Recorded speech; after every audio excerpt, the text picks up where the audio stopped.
नमस्कार मित्रों, हमारी चैनल में तमाરું स्वागत है। मित्रों, गुजरातना રાજકોટ જિલ્લામાં આજે સવારથી એક બાદ એક ભૂકંપના આંચકા અનુભવતા લોકોના જીવ ત્યારે પડીકે બંધાયા છે। જેતપુર, ધોરાજી, ઉપલેટા અને આસપાસના વિસ્તારોમાં એક બાદ એક ભૂકંપના આંચકા આવતા અનેક શાળાઓમાં ત્યારે રજા અપાઈ છે।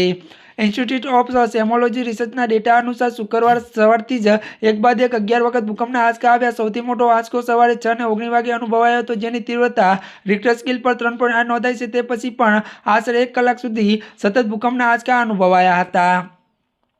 9 જાન્યુઆરી બપોરે 11:15 વાગ્યા સુધી ભૂકંપના આંચકા અનુભવાયા હતા। આજ સવારે 6 થી ત્યારે 12 વાગ્યા સુધી 6 કલાકમાં 11 વખત ભૂકંપના આંચકા આવ્યા।